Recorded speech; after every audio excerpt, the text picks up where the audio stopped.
Hi everybody, Lex Gray here. Welcome back to another video.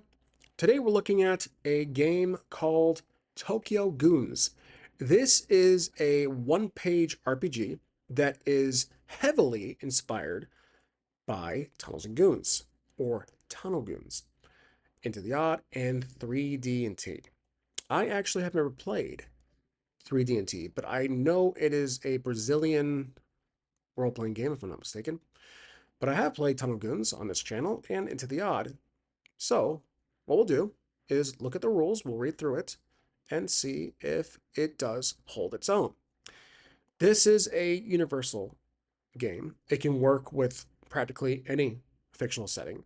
That's why I took interest to it compared to Tunnel Goons, which is another very rules-light system. But Tunnel Goons in the one-page community is probably far more popular, as this one is just this one itch.io page here. There are no comments, and the creator is Louis Bills. There are 2 versions available, and that's it. It's free. So let's jump over to the rules. Like I said, it is one page and split into 3 columns, so it fits the bill. Now, in terms of what inspires it, as I see it, I think it's more of a blend between Tunnel Goons, Fate, and Fighting Fantasy, and you'll see why. So let's start with character creation. You roll 1d3, basically a d6, you have the value, round up, to determine your single attribute value. Hype, there was the Fighting Fantasy reference. Skill is in Fighting Fantasy. Then you roll 1d6 plus 6, determining your quantity initial of protection points. That's your health.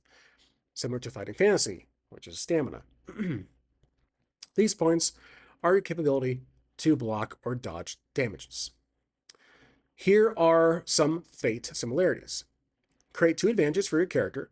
Each advantage represents something prominent in your character: a weapon, tool, vehicle, training, profession, physical trait, quality, clan, spell, power, etc.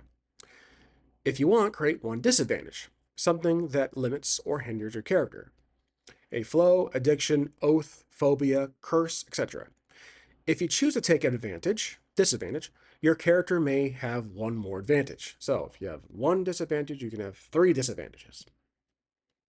As you can see, this game is very reliant on narrative first, compared to a crunchier rule system.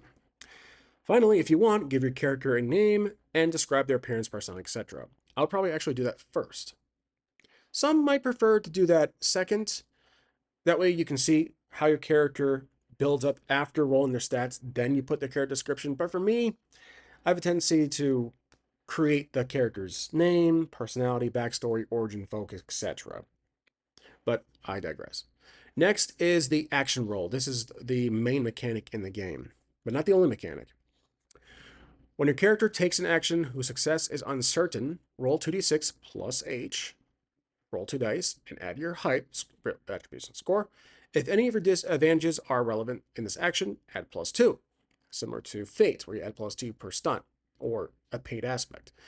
But when you're disadvantaged or something else might hinder your action, reduce -2 from the result. So, not just a disadvantage, but it might be an environmental condition. So slightly different from Fighting Fantasy. In that one, Fighting Fantasy, you roll 2d6 or under your skill. This is kind of reminiscent of combat, but we're not actually in combat yet. Note, it is not allowed to use more than 1 advantage of your character to have a higher bonus.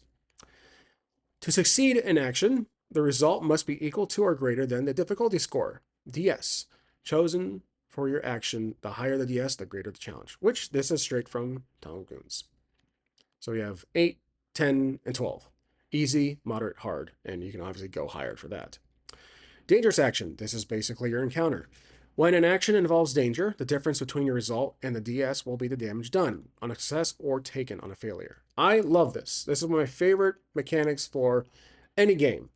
The difference in the roll is pretty much compressed between the attack roll and damage roll. Here's a whole example. Taking damage. When your character takes an amount of damage, he loses the same amount of PP, protection points. When your character loses all their PP, their hype attribute will decrease by 1 each time they take any damage again. That is actually reminiscent of Karen something I failed to mention in the beginning of this video. So, again, that's Into the Odd. I will say that correctly. I believe that's Into the Odd. It's been a while since I looked at that book, but that is also a Karen trait, which is, again, similar to Into the Odd. It's the same family of rules. When your character's hype reaches 0, roll 1d6. On a 3 or less, the character is out of the game, dead, or other end you prefer. However, on a 4 or more, they are temporarily defeated, unconscious, surrendered, captured, but can recover with a rest, if they are narratively rescued to some extent. Enemies. Enemies don't have PP, they have health points. When enemies takes an amount of damage, he loses the same amount of HP. When an enemy reaches 0 HP, they are defeated. Common enemies only have 1 HP, so they can be defeated with just 1 attack. However, important enemies will have PV equal to their DS. A mighty dragon that has a DS of 12 is an enemy of 12, is an enemy with 12 HP. That works. So basically, you're using your DS. I'm not sure what the PV is. I don't know if that's a typo or I misread that somewhere. Anyways, their own difficulty score is tied to their HP. And so when their HP decreases, so does, I think, their difficulty score, their HP. Yeah, important enemies will have a PV equal to their DS. Okay. Which I think is also from the Tunnel Goons. So that's another thing I like. When the enemy gets weaker, so does their fighting score, essentially. Resting.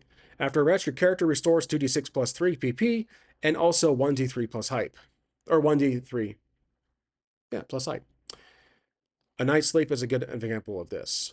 Advancement. After completing an adventure, roll 1d6 to discover what will improve in your character. So this one's actually your roll for it. You don't get to choose. Here are the die face results. The asterisk is if rolls 3 or less, your character gains a new advantage, and if you want, you can also change your disadvantage to something different. If you roll a 4, you get 1 plus 1 to your health. You get 5, you get plus 2 to your health, and then you get another plus on 6, you get more to your hype. There you go. That is TOYKO Goons. I'm not sure why it's called TOYKO Goons. It is a generic game. Generic narrative for a tabletop role-playing game only needs 2 6-sided die in your imagination. That's beyond me. Maybe it's an inside joke or something I just missed. But yeah, this is TOYKO Goons. It is a good variation of Tunnel Goons, which is already a great one-page RPG and very popular. So I like to see this one also tried in the space, the solo RPG community, because the fact it's great to adapt to any setting.